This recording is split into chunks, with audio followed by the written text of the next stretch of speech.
Today's tutorial is about how to make an Anthurium bouquet, and here are the materials that you need.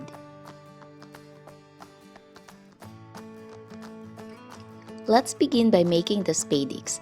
Take a small green clay, roll and shape it to the jewelry wire about 5 to 6 mm long. And then you have an option to pre-bake it before attaching the spade or just leave it as it is.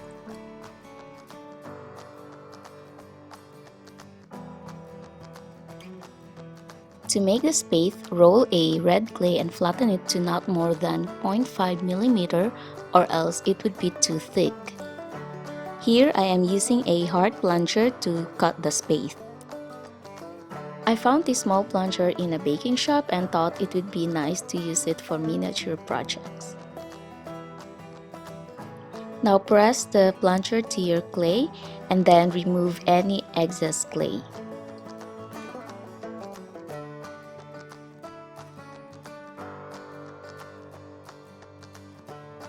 If you find that the spade is a bit thicker, you can use a ball stylus to further flatten it, and then just shape it back if it starts to lose its shape.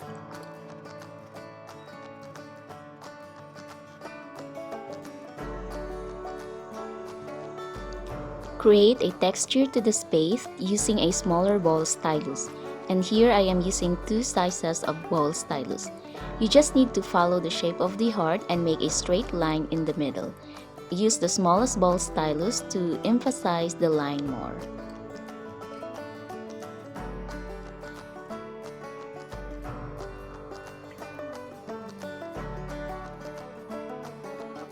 Before you attach the spade to the spadix, make a slit between the cheek of the heart because this will allow you to attach the wire farther to the middle.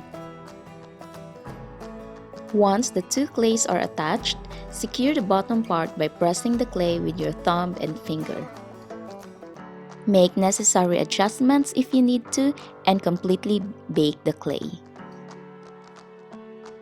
I am using the smallest possible brush I could find in my stash, and I painted the spadix with a yellow paint in dotted motion. You don't really have to paint the spadix if you are using a yellow clay.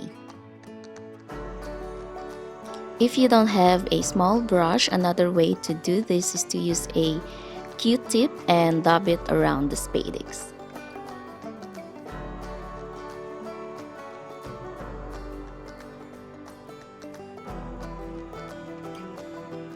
Next, paint the stem with your usual green color.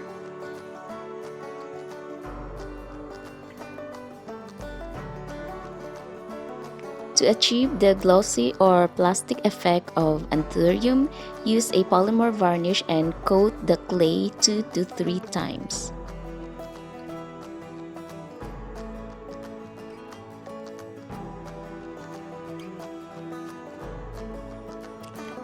So here I use some leftover materials, and I have leftover ribbons and also some dry dyed plants which are also leftover from DIY miniature kits.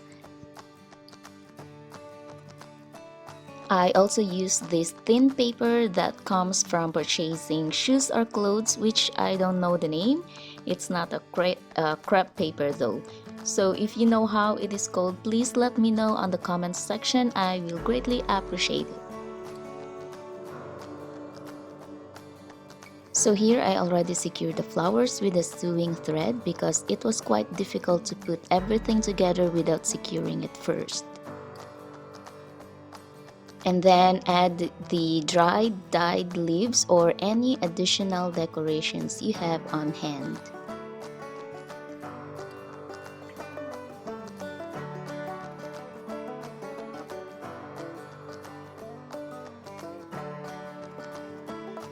And once you are satisfied with your decoration, you can tie it with a simple knot to secure everything.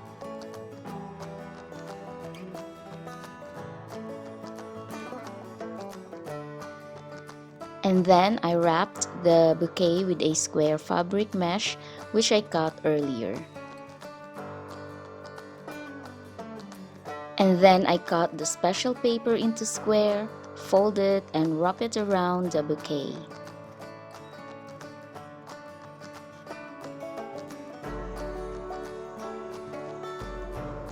And lastly, I secure the paper and the mesh with a ribbon.